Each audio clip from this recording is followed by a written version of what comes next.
Headlines is sponsored by Wonder Cement. एक perfect शुरुआत. Prime Minister Narendra Modi meets President of Portugal Marcelo Rebelo de Sousa in New Delhi. Visiting dignitary accords ceremonial reception at Rashtrapati Bhavan. Several agreements in various fields expected to be inked between the two countries. Nation remembers martyrs of Pulwama terror attack on its first anniversary. War memorial inaugurated to pay tribute to martyrs at Latpora camp. Prime Minister, Home Minister and Raksha Mantri pay tributes to India's brave hearts.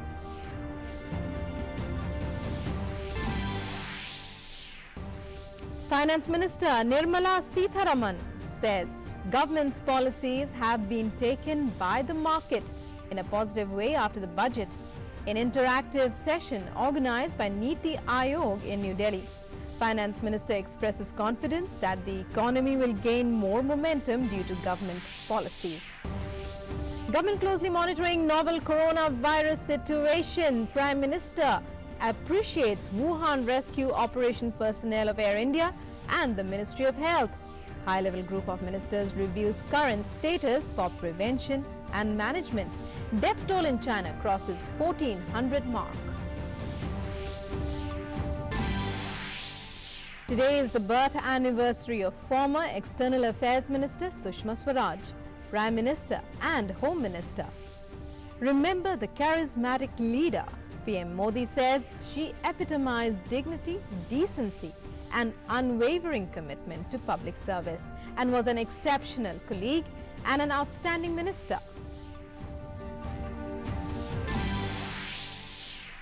In international news, US Senate passes legislation restricting President Donald Trump's ability to wage war against Iran.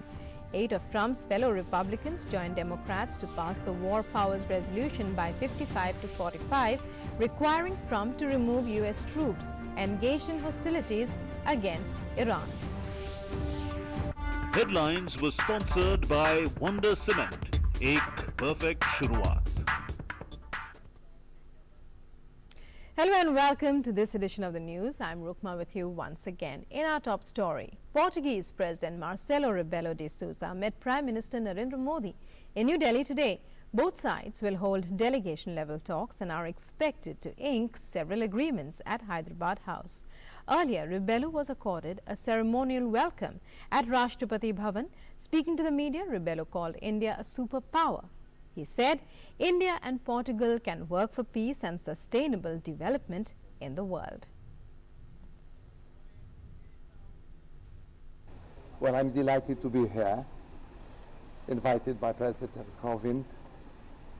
It is the first state visit for 13 years. 13 years, it's quite a change in the world and quite a change in our relationship. They are historical because we know each other for 500 years. But those ties are made of past, but are made of present, made of future. And we're working for a better future. India is a global power, one could say a superpower, and Portugal is a platform among cultures, civilizations, oceans and continents. And the Portuguese is nowadays the Secretary of the United Nations. This shows how we can mutually work for the world, for peace in the world, for sustainable development, for younger generations, for international law and human rights, but also bilaterally. We're going to improve our cooperation. The visiting president also paid tribute to Mahatma Gandhi at Rajghat and will also meet President Ramnath Kovind at Rashtrapati Bhavan later in the day. This is his first visit to India. The last visit by President of Portugal to India was in 2007. And ties between India and Portugal are centuries old, but in recent times there has been a renewed momentum in the bilateral partnership, with progress being made across various sectors. Our correspondent Munmun Bhattacharya files this report from Lisbon.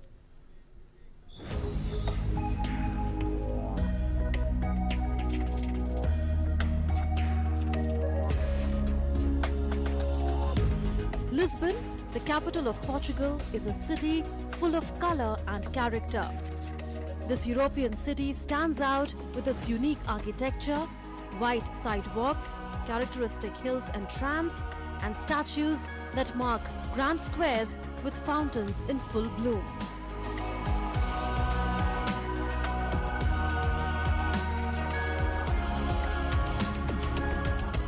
India-Portugal ties of kinship date back over 500 years, when Portuguese explorer Vasco da Gama led a voyage from Portugal's shores to Calicut on the coast of Kerala, breaking the Venetian trade monopoly through land and expanding the frontiers of Portuguese trade via sea.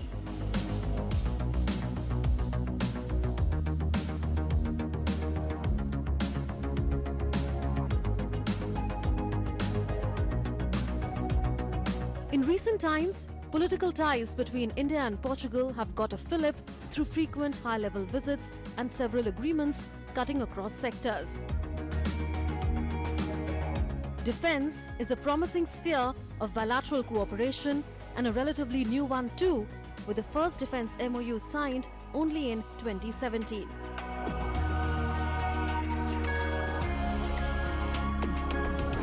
Unmanned air systems on the naval sector and also in the aeronautic and space as well.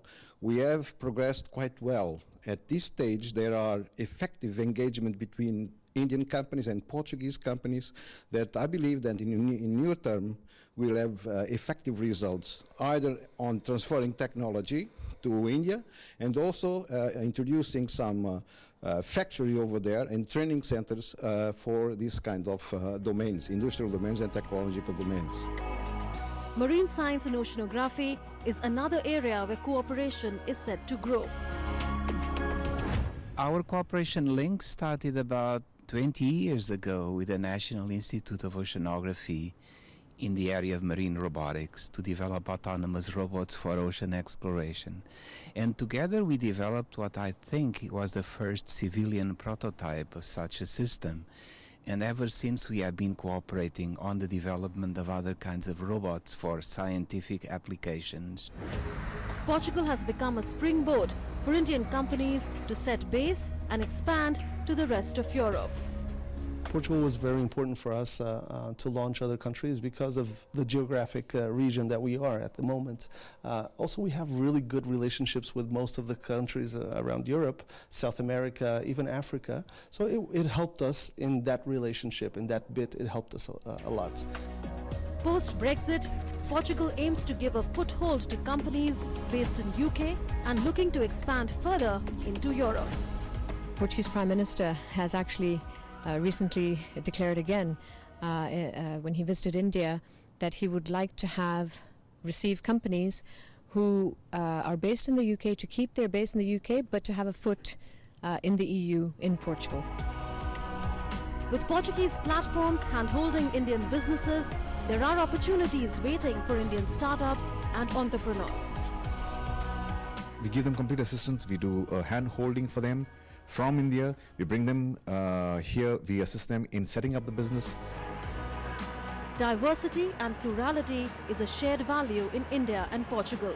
Abdul Wakil, only the second Muslim to come to Portugal in 1956, is a well-respected person of Indian origin in Portugal who was conferred with the Prasar Bharati Samman by India, and the Portuguese government has worked with him to organize interreligious dialogues in Portugal. I do a lot of interreligious dialogue in the mosque. When President Marcelo was there, we had 17 or 18 religions lined up, each one reading a sentence of their religion. Political ties, development cooperation, commercial collaboration, people-to-people ties, and shared values of democracy and plurality together form a strong foundation of the India-Portugal partnership.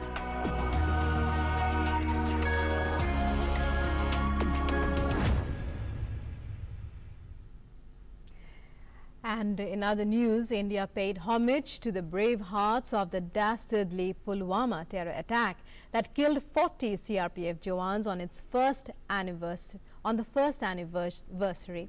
Senior officers and other force personnel paid tribute to the fallen Jawans at the CRPF training center at Letpora in Pulwama.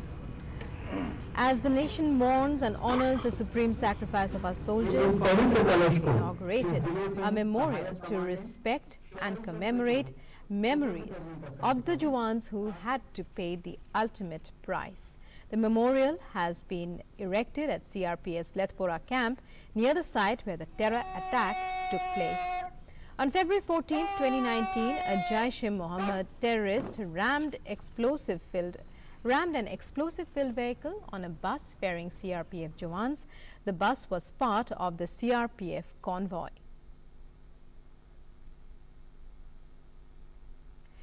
Prime Minister Narendra Modi paid tributes to the brave martyrs who gave their lives in the dastardly Pulwama attack last year. In a tweet, he said they were exceptional individuals who devoted their lives to serving and protecting our nation. India will never forget their martyrdom. Union Home Minister Amit Shah also paid homage to the martyrs of the Pulwama attack. In a tweet, he said, I quote, India will forever be grateful to our brave hearts and their families who made the supreme sacrifice for the sovereignty and integrity of our motherland.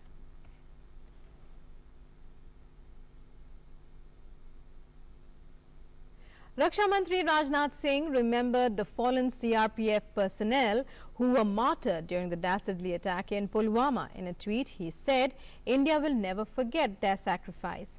The entire nation stands united against terrorism, and we are committed to continue our fight against this menace.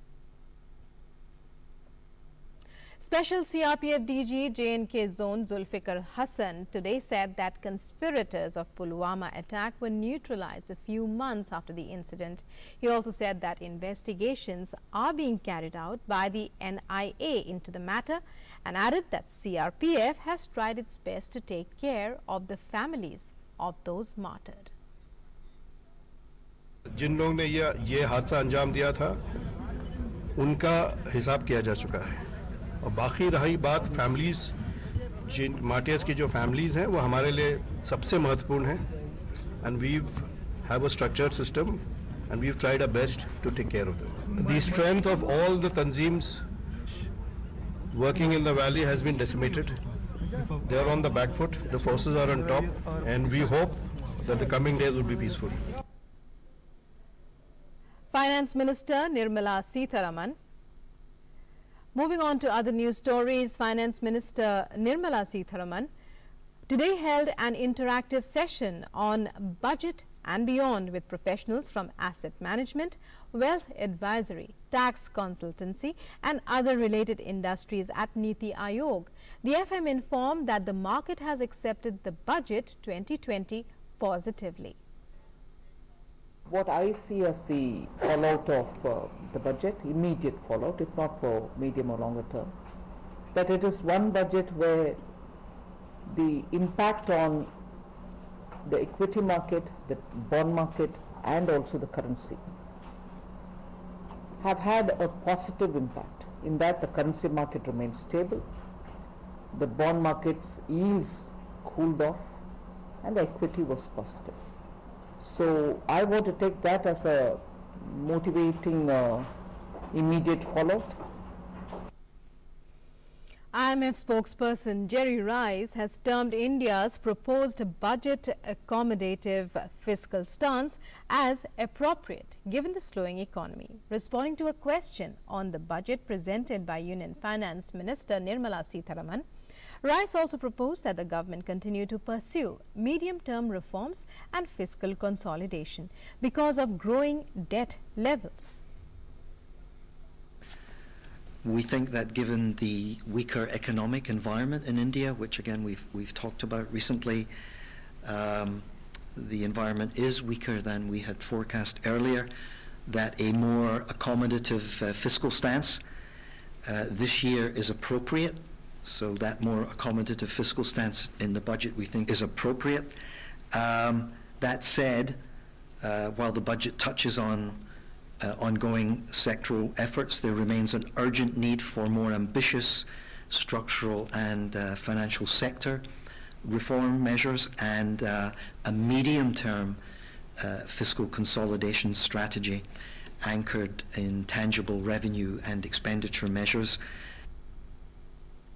And while India is fully prepared in every way against the virus, Prime Minister Narendra Modi lauded the efforts of the Air India personnel who conducted the Wuhan rescue operation to evacuate stranded Indians from there. The Prime Minister issued a letter of appreciation to the team members in the operation, and the letter would be handed over to the crew by Minister of State for Civil Aviation. Air India, the national carrier, had conducted an emergency evacuation operation from Wuhan city, the epicenter of the deadly novel coronavirus flu, despite being aware of the acute situation in the region. Air India had sent two B747 aircraft with teams of the airline as well as from the Ministry of Health for 2 consecutive days, the 31st of January and the 1st of this month, returning the next day.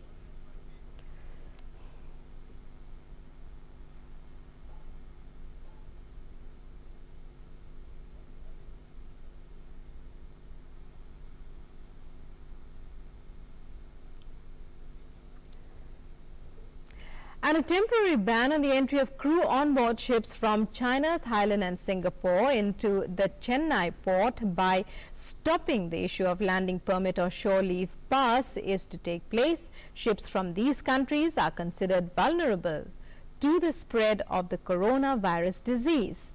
Were also prohibited from dumping their garbage in the vicinity of the port. As part of a stepped-up monitoring regime since the coronavirus outbreak, health officials have been closely monitoring the health condition of the crew of all ships calling at Chennai port, besides checking the countries visited by the ships. Captains of vessels have also been asked to share the health condition of their crew via email on a daily basis as the ship approaches the Indian coast. Meanwhile, China and the world continue to grapple with the spread of the virus. The death toll in China stands at 1,487, while 2 deaths have been reported abroad.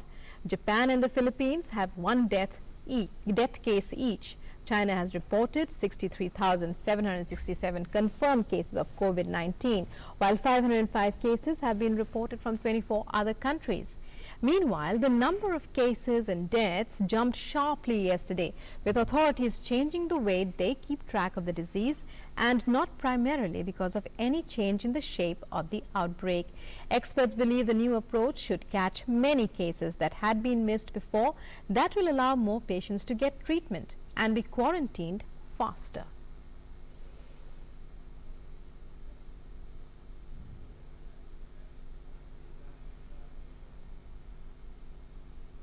Again, the WHO has said a sharp rise in reported coronavirus cases in China due to a change in counting methods did not represent a big shift in the epidemic. At a press conference, head of the WHO's Health Emergencies Program, Michael Ryan, said this does not represent a significant change in the trajectory of the outbreak. In solemn tribute to former External Affairs Minister Sushma Swaraj on her 68th birth anniversary, the government has renamed Prasar Bharati Kendra as Sushma Swaraj Bhavan and Foreign Service Institute Delhi as Sushma Swaraj Institute of Foreign Service. The Ministry of External Affairs in a statement said the 2 institutions have been renamed in solemn tribute to the invaluable contribution of Sushma to Indian diplomacy, the cause of the Indian diaspora and the ethos of public service. It also said that this is a fitting tribute to a great public figure who continues to inspire us, the illustrious leader who brought rare empathy and a human approach to India's diplomacy. As External Affairs Minister in the previous Narendra Modi government, died on August 6 last year following a massive cardiac arrest. As External Affairs Minister, Sushma Swaraj brought a sense of assertiveness in India's diplomacy besides engaging the diaspora, a central focus of the country's foreign policy priorities. Sushma was one of the most followed foreign ministers on Twitter globally. She was known for helping Indians stuck abroad, as she was quick to respond to their calls for help on Twitter. Prime Minister Narendra Modi remembered the former External Affairs Minister, late Sushma Swaraj, on her birth anniversary today. In a tweet, he also shared an old photograph with her. The Prime Minister tweeted, I quote, "Remembering Sushma ji, she epitomized dignity, decency and unwavering commitment to public service. Firmly rooted in Indian values and ethos, she had great dreams for our nation. She was an exceptional colleague and an outstanding minister."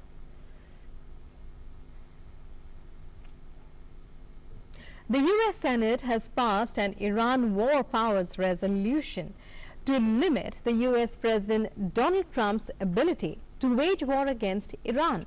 The legislation aims to rein in his ability to use military action against Iran without congressional approval. 8 of Trump's fellow Republicans joined the Democrats to pass the war powers resolution 55-45. The measure would require Trump to remove US troops engaged in hostilities against Iran unless Congress declares war or passes a specific authorization for the use of military force. Opponents said the resolution's passage would send the wrong message to Tehran. And with that, it's a wrap on this edition of the news. News and updates continue on DD News and DD India. Stay tuned. Namaskar.